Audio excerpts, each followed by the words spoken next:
Oke, baik. Bismillahirrahmanirrahim. Assalamualaikum warahmatullahi wabarakatuh. Kita ketemu lagi di mata kuliah Aljabar rendah. Kali ini kita akan melanjutkan materi kita, yaitu tentang fungsi pecah grafik. Kalau minggu kemarin kita bahas tentang fungsi kuadrat, hari ini kita membahas tentang fungsi pecah linear. Seperti apakah fungsinya? Kita lihat sebagai berikut. Oke, kita lihat fungsi pecah linear itu seperti apa. Jadi suatu pemetaan dari domain ke kodomain atau dari bilangan real ke bilangan real, lalu dirumuskan dengan F dipetakan X ke Y, sehingga Y sama dengan AX plus B per PX plus Q. X-nya tidak boleh 0. Ini kita sebut sebagai fungsi pecah linear. Coba perhatikan, kenapa? Karena mirip pecahan ya. Ini fungsi, jadi ada variabel X-nya. Karena variabel X-nya berpangkat 1, baik penyebut maupun pembilang, maka dikatakan dia linear. Jadi fungsi pecah linear. Oke. Kemudian kalau kita ingin menggambar fungsi pecah linear seperti bentuk yang tadi, maka langkah-langkahnya adalah, ini langkah utamanya ada 5. Apa saja itu? Yang pertama, kita tentukan dulu daerah nilai fungsi atau daerah harga fungsi. Lalu kita tentukan dulu titik potong dengan sumbu X, titik potong dengan sumbu Y, lalu asymptot mendatarnya dan asymptot tegaknya. Ketika 5 buah ini sudah kita dapatkan, maka boleh dibantu dengan titik-titik bantu namanya. Tapi tidak wajib ya, karena kalau sudah kelihatan polanya biasanya langsung bisa kita gambarkan secara manual. Bisa juga menggunakan GeoGebra, tetapi GeoGebra kan tidak tidak kelihatan apakah nanti kita bisa membuat atau tidak, karena langsung programnya yang mengeluarkan gambarnya. Oke, saya ulangi, ada 5 langkah. Tentukan dulu daerah hasil atau daerah ke fungsinya, titik potong dengan sumbu X, titik potong dengan sumbu Y, lalu asymptot mendatar serta asymptot tegak. Nah, bagaimanakah cara menentukan daerah hasil fungsi? Jadi kita ingin di sini adalah menentukan kapan Y-nya positif, kapan Y-nya negatif, atau kapan Y-nya lebih dari 0, kapan Y-nya kurang dari 0. Oke, caranya adalah dengan menyelesaikan fungsi tadi. Kita ambilkan katakanlah pembuat 0 dari pembilang, berarti apa? AX plus B sama dengan 0. Kita peroleh X-nya adalah atau sama dengan min B per A. Kalau penyebutnya juga kita buat PX plus Q sama dengan 0, berarti pembuat 0-nya apa? X sama dengan min Q per P. Nah, sekarang kita tidak tahu yang mana sebelah kiri, yang mana sebelah kanan. Artinya min B per A itu apakah lebih besar dari min Q per P atau sebaliknya. Karena kita tidak tahu, ya kita misalkan saja seperti ini, sehingga daerahnya kita nanti substitusi, katakanlah nilai di antara min Q per P sampai min B per A itu kita anggap misalkan dia negatif ya, sehingga ininya adalah positif. Sebelah kanan min B per A positif, sebelah kiri min Q per P juga positif, selang-seling ya. Kemudian kalau nanti kita dapatkan min B per A nya sebelah kiri, min Q per P nya sebelah kanan, ya bisa jadi, karena kan di sini angkanya kita belum tahu, ini secara umum saja. Oke.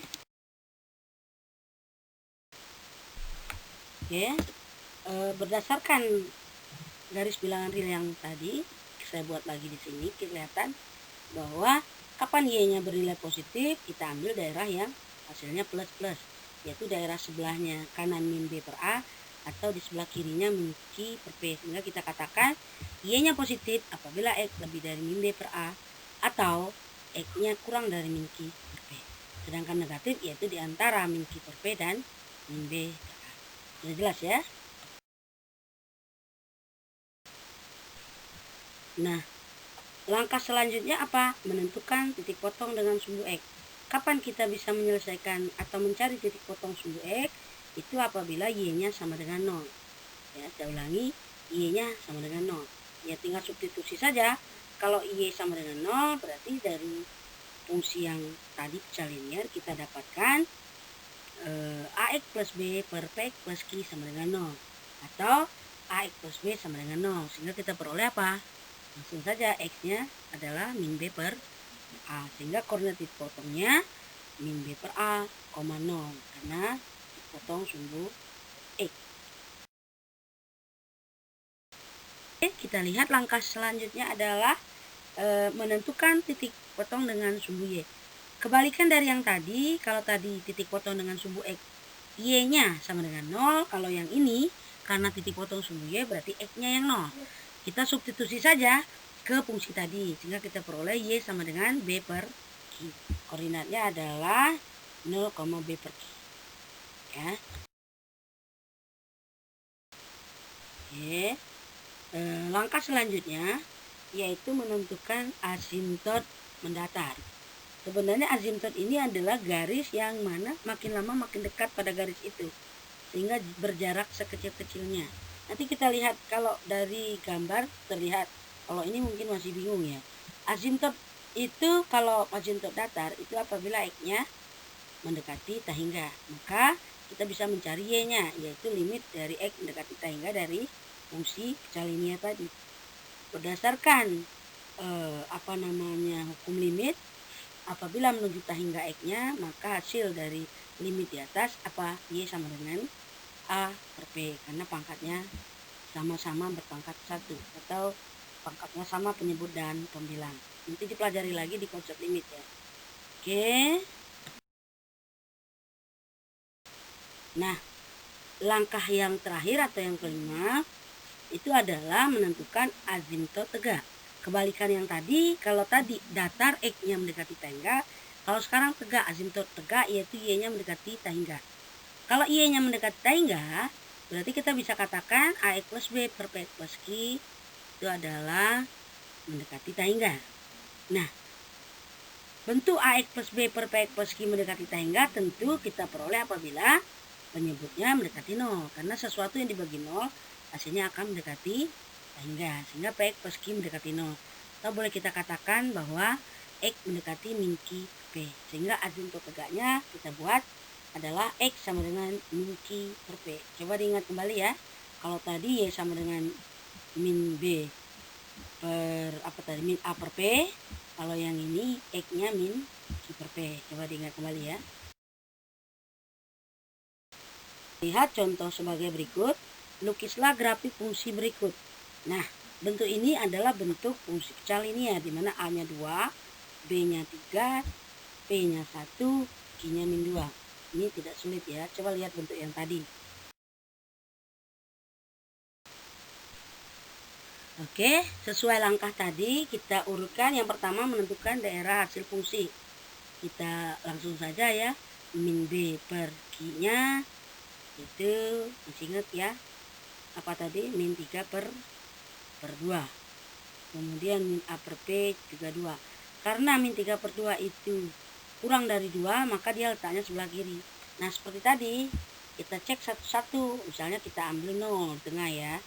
0 masukkan ke fungsi yang tadi. Apa itu? Y sama dengan 2 kali 0 plus 3 per 0 min 2. Hasilnya min 3 2, artinya negatif, makanya di tengah-tengah ini negatif.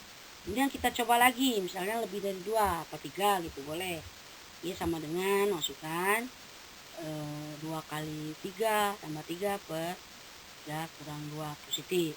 Demikian juga untuk yang di bawah, ada yang paling kiri atau kurang dari min 3 per 2 juga positif. Kalau tidak mau mencoba satu-satu, boleh juga satu saja yang dicoba, yang tengah, sehingga yang kanannya tinggal selang-seling.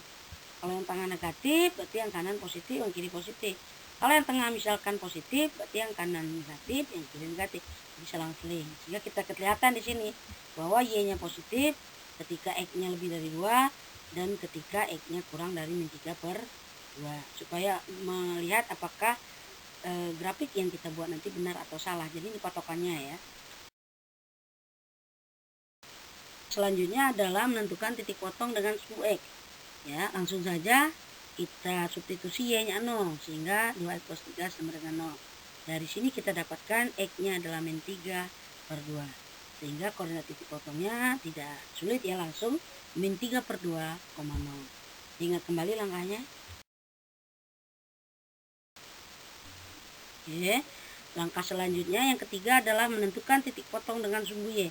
Balikan yang tadi, kalau tadi Y-nya 0, kalau sekarang X-nya yang 0. Tapi kita mencari Y-nya. Y-nya tinggal substitusi saja, 2 kali 0 per 3 per 0 kurang 2. Ke fungsi yang tadi, fungsi pecah linear di soal. Sehingga kita peroleh X-nya min 3 per 2. Sehingga koordinat titik potong adalah 0, min 3 per 2. Oke, langkah yang keempat, menentukan asimtot datar. Masih ingat asimtot datar tadi? Iya, benar. X-nya mendekati tahingga, ya. Y-nya apa? A per P. Ya, kalau sudah tahu polanya tadi langsung saja. A-nya 2, P-nya 1. Berarti Y sama dengan 2. Ini batasan supaya grafiknya nanti tidak boleh melewati Y sama dengan 2. Semakin lama dia semakin mendekati, tapi tidak pas. Mendekati saja. Kita lihat contohnya nanti. Oke, untuk selanjutnya terakhir asimtot tegak. Kebalikannya ya, jangan lupa Y-nya yang mendekati tahingga. Sehingga penyebut sama dengan 0 supaya Y-nya tahingga. Px plus Q sama dengan 0. Nah, penyebutnya apa tadi? X min 2 sama dengan 0 sehingga X sama dengan 2. Jadi kita sudah dapat 4 ya. Yang pertama tadi titik potong sumbu X, daerah fungsinya, kapan dia positif, kapan negatif. Titik potong sumbu Y 0, min 3 per 2. Titik potong sumbu X apa? Min 3 per 2, 0. Betul. Asimtot datar tadi apa? Y sama dengan 2. Sekarang asimtot tegak X sama dengan 2. Sudah ada 4 yang kita punya. Coba diingat kembali. Nah, selanjutnya adalah selanjutnya boleh ditambah langkah yang terakhir, yaitu titik-titik bantu. Sebenarnya tidak wajib ya, karena yang tadi sudah kita cari ya. Kapan dia fungsinya positif, kapan negatif. Kemudian titik potong sumbu X, titik potong sumbu Y, asimtot datar, asimtot tegak. Nah, kalau ini hanya bantu biar grafiknya lebih mulus. Nah, titiknya apa saja yang kita masukkan terserah sih. Yang jelas dia harus tidak merepotkan. Artinya cari yang X-nya yang gampang. Misalnya min 4, 3 bulat ya. Min 2, min 1 dan seterusnya. Kita lihat ketika X-nya 2 misalkan di sini terlihat bahwa Y-nya disubstitusi ke fungsi asli yang pecah tadi. 2 kali 2 plus 3 per 2 kurang 2. Ternyata pembaginya 0. Nah, itu kan sama dengan asimtot ya. Sama dengan asimtot tegak. Coba dilihat. Sama persis ya. Ini sebenarnya tidak perlu dicari juga, tapi boleh. Biar mulus grafiknya. Ya. Oke. Nah, coba kita rangkum ya. Bahwa tadi kita dapatkan titik potong sumbu X-nya berapa? Min 3 per 2, 0. Nah, terlihat di gambar ini kan, min 3 per 2, 0. Terus titik potong sumbu Y-nya apa? 0, min 3 per 2. Ya, betul, dapat. Kemudian asimtot tegaknya ini ya, Y sama dengan 2. Jadi ketika asimtot datar ya, Y sama dengan 2. Ketika Y-nya 2, saya tarik garisnya. Ini juga ketika X-nya 2, saya tarik garisnya. Ini namanya batas grafik itu sehingga tidak boleh dilewati. Inilah yang dinamakan asimtot tadi. Coba perhatikan. Dari titik potong tadi saya tarik aja kan supaya ini terus saja jadi berupa garis lengkung ke kiri ke bawah. Terlihat bahwa grafiknya makin lama makin mendekati asimtot, baik datar maupun tegak. Nah, kemudian dia simetris ya. Jadi simetris. Coba lihat. Titik potong asimtotnya kan 2,2 ya. 2,2. Kita tarik dari titik potong sumbu X tadi, tarik, simetris kan dia, membagi dua daerah sama besar ini. Kemudian juga yang 0, min 3 per 2 melewati 2,2 saya tarik. Nah, dia akan menyerupai grafik yang sebelah kiri. Jadi yang sebelah kanan atau yang atas ini sama persis dengan grafik ini. Jadi dia simetris.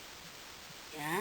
Nah, dia juga grafiknya tidak boleh melewati asimtot datar maupun asimtot tegak. Nah, titik bantu tadi sebenarnya bisa ditambahkan di sini. Kalau mau mulus, misalnya min 4 tadi berapa?